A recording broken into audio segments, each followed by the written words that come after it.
कधीच नाही चुकणार तुमचे फेवरेट टीव्ही शोज झी5 सोबत, तेही एकदम फ्री। काय झालं? काय म्हणले अधिपती?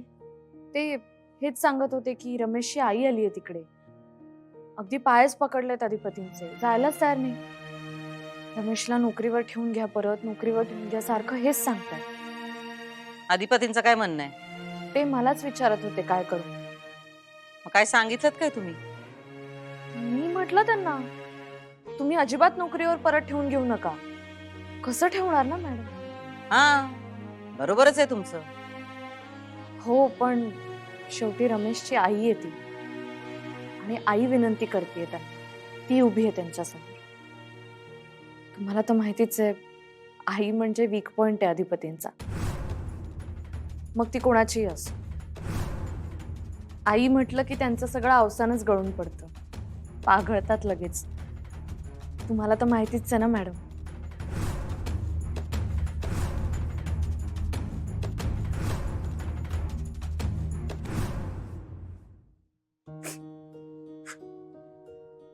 मला काय वाटत नाही ते येतील। अहो सरकार, असं बोलू नका हो। माझं पोरग पाय धरेल तिचं, तुम्ही म्हणाल तर तिच्या पुढे लोटांगण पण घालाल बघा। या ताई।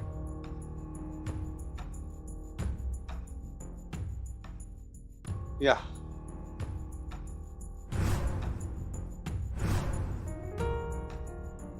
सरकार, मला कशाला परत इथं बोलवून घेतलं? मी सांगितलं ना, मला नाही वाढवायचंय प्रकरण म्हणून। नाही वाढवायचं नाहीच आहे आपल्याला, घाबरू नका तुम्ही। मग आता कशाला? आता काय आहे? त्याला माफी मागायची तुमची म्हणताना बोलवलं। माफी मागायची? आता माफी मागितल्यानं भरून येणार आहे का जे झालंय ते? अगं पोरी, तो नालायकच आहे ग, पण त्याच्याकडे बघू नको, माझ्याकडे बघून तू त्याला माफ कर ग। काय दातखिळ बसली काय? तुझी आईच वकिली करणार आहे का तुझी सगळी? माफी माग।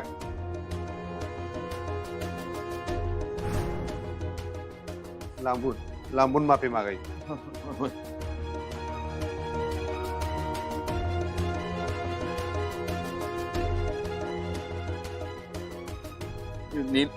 नीलम नीलम ताई काय म्हणायचं? नीलम ताई, 10 वेळा म्हण। नीलम ताई, 2 नीलम ताई, 3 नीलम ताई, 4 नीलम ताई, 5 नीलम ताई, 6 नीलम ताई, 7 नीलम ताई, 8 नीलम ताई, 9 नीलम ताई, 10 नीलम ताई, माग माग। नीलम ताई, माफी मागतो, तुमची परत असं काही होणार नाही। हात जोडून नाही, कान धरून माग।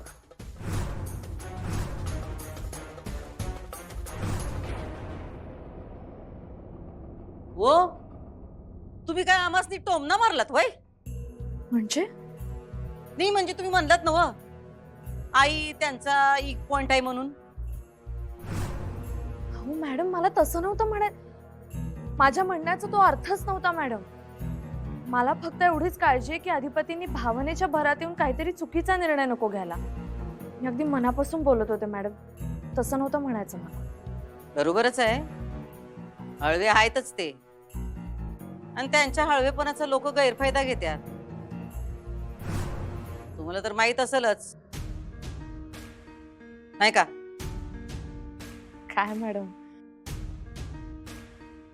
तर तुम्ही मला टोमणा मारताय का? नाही हो, नाही टोमना वगैरे नाही, तुम्ही पण म्हणाला तसं एकदम तुमच्या आणि मनापासूनच बोललो आम्ही। पण बरोबर आहे तुमचं, कुणाच्या बी आईला ते आपल्या आईवानीच मानतात। आता बघा ना, तुमच्या आईला पण आईसारखं मानतात का नाही?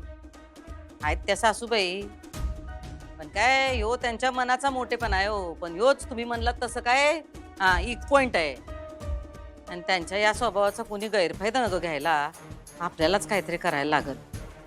पण आपण काय करणार मॅडम? म्हणजे मी तसं बोलले त्यांच्याशी फोनवर, पण हवं तर तुम्ही बोला. नाही नाही, फोनवर बोलून काय व्हायचं नाही.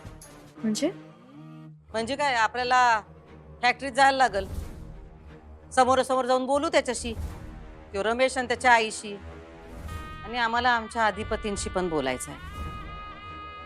चला, तुम्ही पण चला आमच्या बरोबर.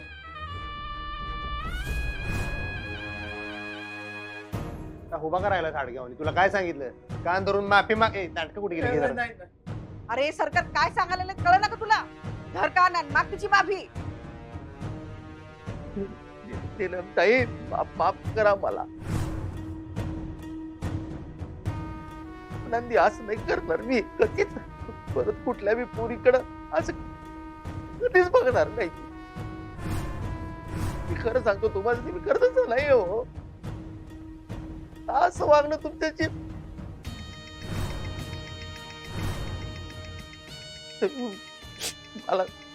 मलाच कळत नाही का वागलो असं. आता चूक कळली मला माझी. परत असं माझ्याकडून होणार. तुमचा गुन्हेगार आहे मी. मला माफ करा. मी माफ करा. अगं पोरी, माझं लेकरू लय कळवळून बोलायला लागलं बघ ग. त्याला आता त्याची चूक कळलीये. तू त्याला माफ कर ना ग. अगं तू त्याला माफ केलंस तरच त्याला त्याची नोकरी परत मिळेल ग. माफ कर ग त्याला, माफ कर.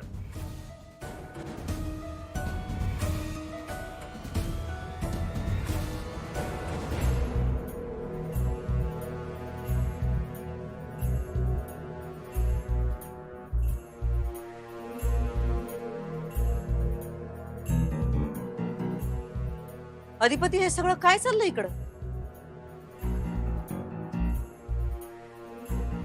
आणि ही इथं परत कशी काय आली?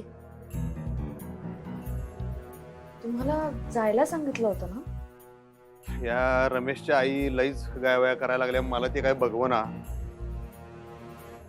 नाही म्हणलं तर त्या बी आईवानीच आहेत.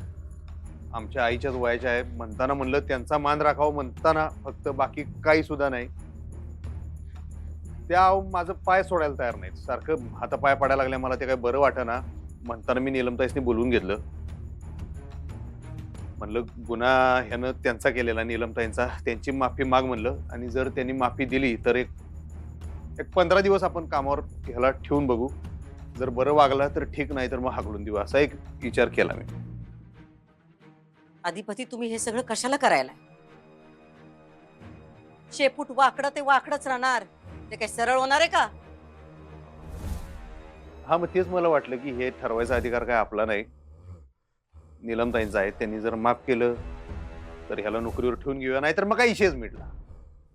झी5 ॲप डाउनलोड करा आणि पहा सर्व एपिसोड्स एकदम फ्री.